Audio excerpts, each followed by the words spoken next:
Hey guys, you are looking at a crooked line that I dug.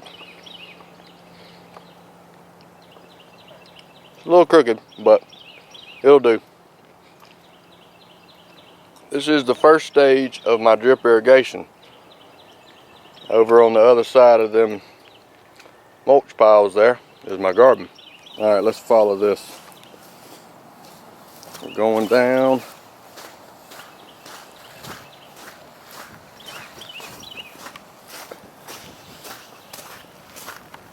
And then we're going straight over to my garden. This is the shortest route I could go. This is going to end up being about 80 foot of PVC pipe. I'm going to come off a 1-inch water line going into my house.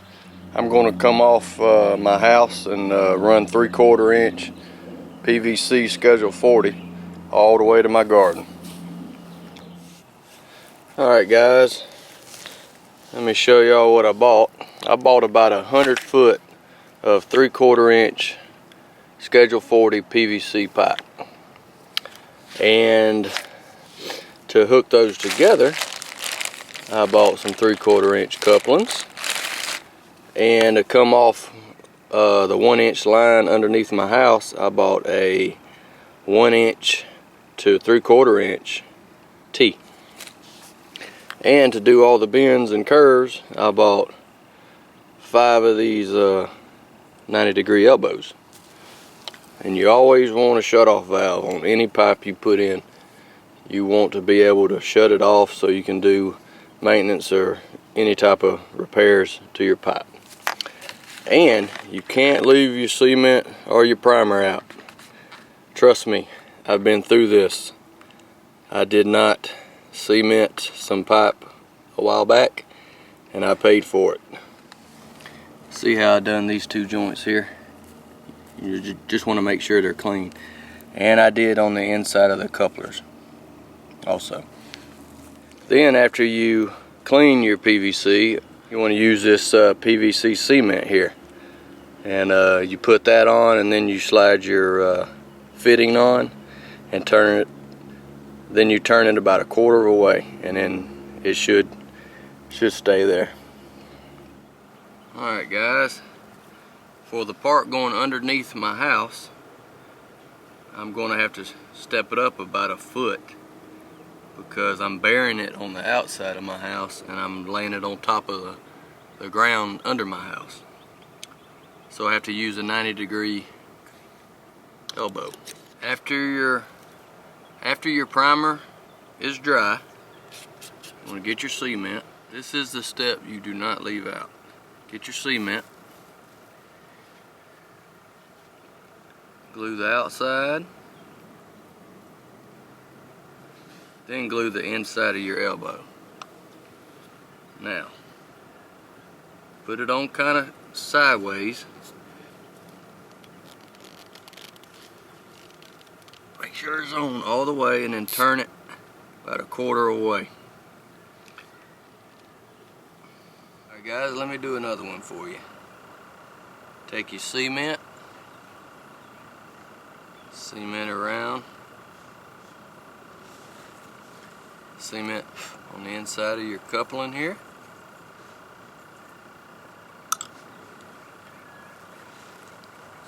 Make sure you put it all the way in and twist it just a little bit.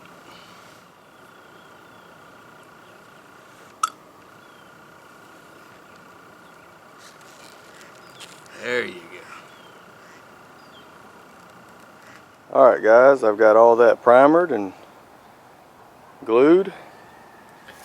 Up here I put about 1 foot or so extension on here because, like I said earlier, I'm burying this part of the pipe and this part needs to come up above the ground, so because I'm gonna lay it on top of the ground underneath the house. So I went ahead and done that. I put tape on the top here so no dirt will get in it when I run it through up underneath the house. Alright guys, after about 30 minutes to let the glue set up, I went ahead and buried the pipe. replace some of the dirt there and the grass, all the way down to right before I take a right down here. But what we've got here is the other end of the PVC that I stuck under here. As you can see, I'm gonna probably cut it off about ground level, about right there. Cover this up. I cut it down here somewhere and put an elbow, 90-degree elbow, and then run it on the top of the ground all the way over to my water line. Alright guys, that's basically what it looks like, what it's going to look like. Got my 90-degree elbow, I primered and glued, and this pipe's going to run all the way 30 more foot down that way into my existing water line. Alright guys, we are underneath the house once again.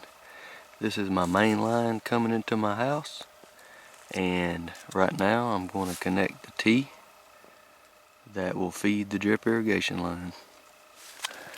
Alright guys, I hooked into the main line here with a T, and this is basically what I had to do. I had to come off with another pipe and then get a 45-degree and tie into my drip irrigation line, because my water line's coming in at an angle. I couldn't fit my drip irrigation line into my main line without doing it this way, so that's what it looks like.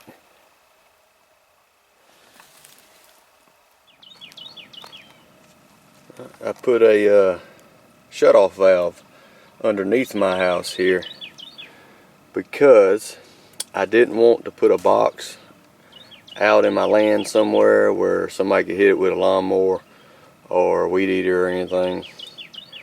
I'm going to cut a little access hole in my vinyl siding here so I can just reach in here and turn it on, turn it off if I have to. It's out of the way, it's hidden, there ain't no box out in my yard anywhere. I kind of like this way better. So this is basically my setup here. I'm probably going to end up cutting this board off somewhere right here, and I did it this way because my drip irrigation is going to go down here straight in front of my garden all the way down, and this faucet here will be for a regular old garden hose, water, whatever, or fill up buckets or whatever. But this faucet will be strictly devoted to drip irrigation. Alright, let's cut this puppy on. Alright.